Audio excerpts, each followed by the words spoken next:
নবম শ্রেণীর প্রতিটি ছাত্রছাত্রীকে স্বাগত। আজ আমি জীবনানন্দ দাশের লেখা রূপসী বাংলা কাব্যগ্রন্থের অন্তর্গত আকাশে সাতটি তারা কবিতাটি তোমাদের সামনে আলোচনা করব। এর আগে আমি বিস্তারিত আলোচনা করেছি। আজ আমি লাইন বাই লাইন তোমাদের সামনে আলোচনা করব।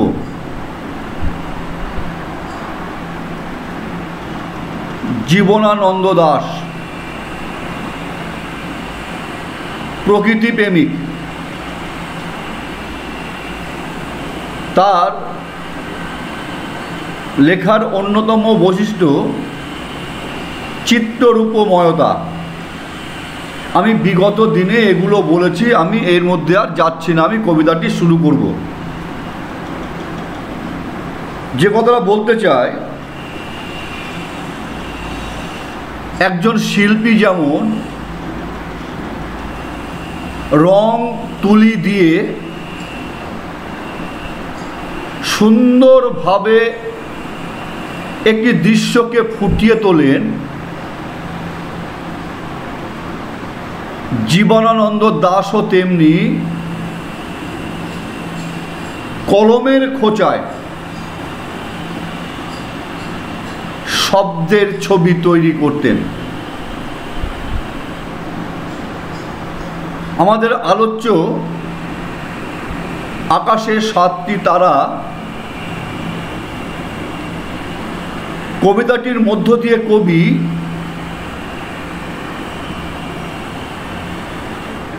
এক শান্ত সন্ধ্যার ছবি এঁকেছেন। পল্লীর শান্ত সন্ধ্যার ছবি এঁকেছেন আকাশে সাতটি তারা কবিতার মধ্য দিয়ে।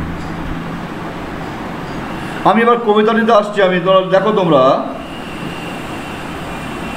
বলছে যে আকাশে সাতটি তারা যখন উঠেছে ফুটে, আমি এই ঘাসে বসে থাকি, কামরাঙা লাল মেঘ যেন মৃত মনিয়ার মতো গঙ্গা সাগরের ঢেউয়ে ডুবে গেছে। তাহলে কি হচ্ছে, তিনি সন্ধ্যার একটি ছবি এঁকেছেন, সন্ধ্যার চিত্রকল্প তিনি ফুটিয়ে তুলেছেন।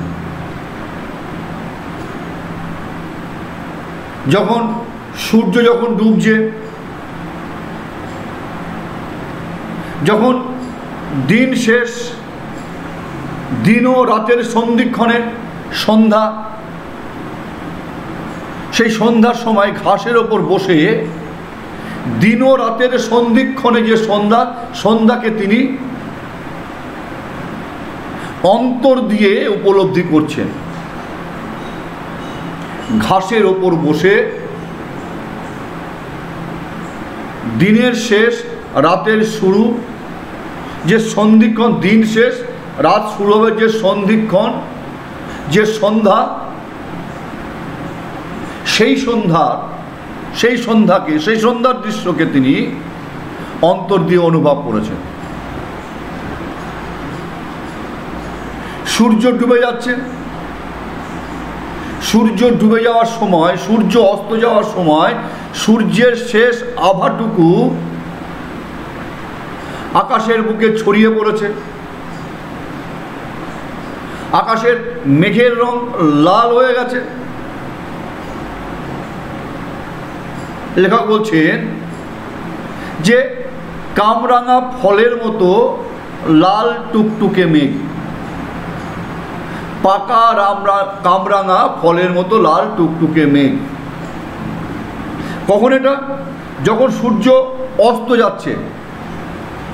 সূর্য অস্ত যাওয়ার সময়তে তার শেষ আভাটুকু আকাশে ছড়িয়ে পড়েছে এবং সেই আভায় আকাশের মেঘের রং হয়ে গেছে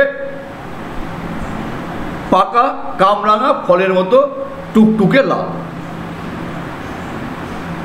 এবং বলছে কি সেই মেঘ সাগরের ঢেউয়ে, বলছে সেই লাল মেঘ বলছে গঙ্গা সাগরের ঢেউয়ে ডুবে গেছে। কবি বলতে চাইছে যে মনিয়া পাখির মতো, মনিয়া এক ধরনের পাখি, মৃত মনিয়ার মতো মনিয়া এক ধরনের পাখি, মৃত মনিয়া পাখির রক্তে, লাল রক্তে সেই সেই জল লাল হয়ে গেছে, সেই গঙ্গাসাগরের ঢেউয়ের যে জল সেই জলও লাল হয়ে গেছে মৃত মনিয়া পাখির রক্তে। কবি এখানে সূর্য ডুবছে, সূর্যের একটা অপরূপ দৃশ্য তিনি ফুটিয়ে তুলেছেন। আসিয়াছে শান্ত অনুগত বাংলার নীল সন্ধ্যা। তাহলে এইরকম একটা সন্ধিক্ষণে সূর্যের আভা আকাশে ছড়িয়ে পড়েছে, শেষ আভা আকাশে ছড়িয়ে পড়েছে। সেই আভায় মেঘের রং হচ্ছে পাকা কামরাঙা ফলের মতো টুকটুকে লাল। সেই মেঘ যখন দিগন্ত রেখায় সাগর জলে বিলীন হয়েছে, সেই সাগরের ঢেউ বা সাগরের জল যেন লাল হয়ে গেছে মৃত মনিয়া পাখির রক্তে। ঠিক এই রকম একটা যা সময়ে আসিয়াছে শান্ত অনুগত বাংলার নীল সন্ধ্যা। ঠিক এইরকম পরিবেশে এইরকম সময়ে সন্ধ্যা এসেছে। কেমন শান্ত অনুগত, শান্ত বলা হচ্ছে কেন? যে কবি এখানে পল্লী গ্রাম বাংলার সন্ধ্যার ছবি ফুটিয়ে তুলেছেন। শহরে চিৎকার চেঁচামেচি কোলাহল, গ্রামের পরিবেশ শান্ত। সেই শান্ত পরিবেশে সন্ধ্যা নেমে আসছে, সেই কারণে বলা হচ্ছে শান্ত এবং অনুগত। শহরে যেরকম বাহার থাকে, চাকচিক্য থাকে, গ্রামের সন্ধ্যার সেই রকম কোনো বাহার বা চাকচিক্য থাকে না, সন্ধ্যা সেখানে অনুগত। তাহলে চারিদিকে চিৎকার চেঁচামেচি নেই, কোনো রকমারি বাহার ঝকমারি নেই, চারিদিকে শান্ত অনুগত পরিবেশ, বাংলার নীল সন্ধ্যা। শুধু তাই নয়, সন্ধ্যার অন্ধকার দিনের আলো মিশে যে আবছা তৈরি হচ্ছে, আলো আধারী পরিবেশ তৈরি হচ্ছে, তার সাথে সবুজ উদ্ভিদের, সবুজ গাছপালার আভা মিশে যেন আকাশের রংটা নীল হয়ে গেছে, যেন পরিবেশটা নীল হয়ে গেছে, সন্ধ্যার রংটা নীল হয়ে গেছে। তাহলে আসিয়াছে শান্ত অনুগত বাংলার নীল সন্ধ্যা। নীল সন্ধ্যা কেন সেটা আমি বুঝিয়ে দিলাম। কেন? সন্ধ্যার অন্ধকার আর দিনের আলো, এই যে আলো আধারী আবছা, এর সঙ্গে সবুজ গাছপালার আভা মিলেমিশে পরিবেশটা নীল হয়ে গেছে, আকাশের রং নীল হয়ে গেছে। তাহলে আসিয়াছে শান্ত অনুগত বাংলার নীল সন্ধ্যা। তাহলে কোন প্রেক্ষাপটে কীরকম পরিবেশ পরিস্থিতির মধ্য দিয়ে নীল সন্ধ্যা আসলো?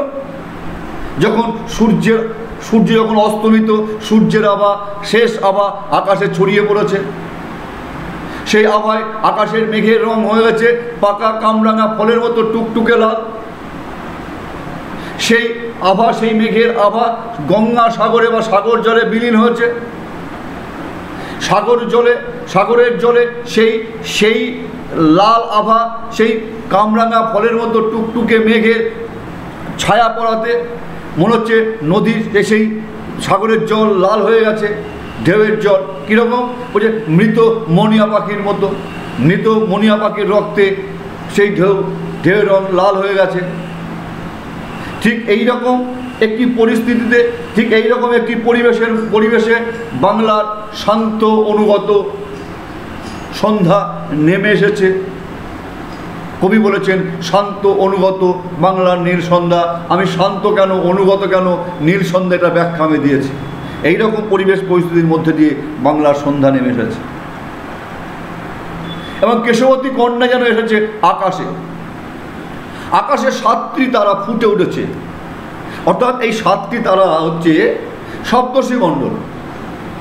এই সপ্তর্ষি মণ্ডলের কথা বলতে গিয়ে কবির কল্পনা এসেছে যেন আকাশের বুকে দেখা যাচ্ছে একটা কেশবতী কন্যা, এলোকেশী কন্যা আকাশে দেখা দিয়েছে। আমার চোখের পরে আমার মুখের পরে চুল তার ভাসে, এবং কেশবতী এলোকেশী তার চুল, সেই কেশবতী কন্যার চুল কবি বলছেন যে আমার চোখের পরে আমার মুখের পরে, অর্থাৎ সেই কেশবতী নারীর চুলের স্পর্শ কবি অনুভব করতে পারছে। আকাশে যে কেশবতী কন্যা আকাশে দেখা দিয়েছে, যে এলোকেশী কন্যা দেখা দিয়েছে, তার চুলের স্পর্শ কবি অনুভব করতে পারেন। পৃথিবীর কোনো পথ এ কন্যারে দেখিনি কো। তিনি যেভাবে এই বাংলাকে দেখেছেন, আর কেউ তার মতো এইভাবে বাংলাকে দেখতে পারেননি। তিনি পল্লী প্রকৃতির যে রূপ তিনি দেখেছেন, যেভাবে দেখেছেন, আর কেউ সেই রূপ দেখতে পারেনি। বলছে পৃথিবীর কোনো পথ, পৃথিবীর যেখানে তিনি গেছেন না কেন, পৃথিবীর যে কোনো স্থানেই তিনি যান না কেন, কোনো স্থানেই কোনো জায়গাতেই তিনি এই কন্যার রূপ দেখতে পাননি। দেখি নাই অত অজস্র চুলের চুমা হিজলে কাঁঠালে জামে ঝড়ে অবিরত। দেখি নাই অত অজস্র চুলের চুমা হিজলে কাঁঠালে জামে ঝড়ে অবিরত। অর্থাৎ সন্ধ্যা নেমে এসেছে, হিজল কাঁঠাল জাম গাছ, জামের ওপর যে ছায়া পড়েছে, বলা হচ্ছে যেন সেই কেশবতী মেয়ের চুলের চুমা, সেই হিজলের ওপরে, হিজল গাছের ওপরে, কাঁঠাল গাছের ওপরে, সেই জাম গাছের ওপরে সেই কেশবতী কন্যার চুল পড়েছে, অর্থাৎ চুলের চুমা পড়েছে। জানি নাই তার এত স্নিগ্ধ গন্ধ ঝরে রূপসী চুলের বিন্যাসে। আর এই হিজল কাঁঠাল জাম, এই যে ইত্যাদি ইত্যাদি গাছপালার যে সুরভি যে গন্ধ, সেই গন্ধে রূপসী বাংলার রূপসী চুলের যে গন্ধ মিলেমিশে একাকার হয়ে গেছে। বলছে জানি না এত স্নিগ্ধ গন্ধ ঝরে রূপসী চুলের বিন্যাসে। তার চুলের থেকে যে এত স্নিগ্ধ মধুর গন্ধ বেরোচ্ছে, আর কোথাও তিনি এই রূপ, পৃথিবীর অন্য কোথাও তিনি এই রূপ খুঁজে পাননি। রূপসী বাংলাকে তিনি যেভাবে দেখেছেন, আর কেউ এইভাবে দেখতে পারেননি। পৃথিবীর অন্য কোথাও তিনি রূপসী বাংলার এই রূপকে তিনি দেখতে পারেননি। তিনি শুধু দেখেননি, তিনি ইন্দ্রিয়ের মাধ্যমে অনুভব করেছেন। বলছে পৃথিবীর কোনো পথে, পৃথিবীর কোনো স্থানে, কোনো জায়গায় নরম ধানের গন্ধ আমার বাংলার বুকে, আমার পল্লী বাংলার বুকে, আমার রূপসী বাংলার বুকে যে ধানের গন্ধ, রাস্তার দুপাশে, পল্লীর দুপাশ দিয়ে যাওয়ার সময় রাস্তার দুধারে যে ধান গাছের গন্ধ কবি অনুভব করেছেন। কলমির গন্ধ তিনি অনুভব করেছেন। জলের মধ্যে, পুকুরে, খালে বিলে যে কলমির শাক, সেই কলমির শাকের গন্ধ তিনি অনুভব করেছেন। হাঁসের পালক, সর, পুকুরের জলে চাঁদা সরপুটিদের মৃদু ঘ্রাণ, পুকুরের জলে হাঁস চড়ছে, হাঁসের পালক ভিজে গেছে, পুকুরের চাঁদা সরপুটিদের গন্ধ, কিশোরীর চাল দেওয়া ভিজে হাত, শীত হাতখান, যে শীতকালে কিশোরীর চাল দেওয়া যে ভিজে হাত, তার গন্ধ, কিশোরের পায়ে দলা মুতা ঘাস, কিশোর যে মুতা ঘাসের ওপর দিয়ে পায়ে হেঁটে গেছে, সেই পায়ে দলা ঘাসের গন্ধ, লাল লাল বটের ফলের ব্যতীত গন্ধের ক্লান্ত নীরবতা, যে গাছ থেকে বট ফলগুলো নিচে পড়ে গেছে, ঝরে যাওয়ার ফলে তার যে ব্যতীত গন্ধ, তার যে ব্যথা বেদনা, সেই ক্লান্ত নীরবতা কবি অনুভব করেছেন। এরই মাঝে বাংলার প্রাণ, অর্থাৎ বাংলার মাঠ ঘাট, বাংলার মানুষ, বাংলার প্রকৃতি, বাংলার সমস্ত কিছু এসবের মধ্যেই কবি খুঁজে পান বাংলার প্রাণকে। আকাশে 7টি তারা যখন উঠেছে ফুটে আমি টের পাই, আকাশে 7টি তারা ফুটে ওঠার সঙ্গে সঙ্গে কবি এই সমস্ত অনুভব করতে পারেন। তিনি ইন্দ্রিয় দিয়ে অনুভব করেছেন। তিনি যেভাবে রূপসী বাংলার, তিনি যেভাবে তিনি এই বাংলাকে তিনি দেখেছেন, বাংলা মাকে তিনি এঁকেছেন, বাংলা মায়ের রূপকে তিনি ফুটে তুলেছেন, সন্ধ্যার চিত্রকে তিনি ফুটিয়ে তুলেছেন। আর কেউ এভাবে পারেনি।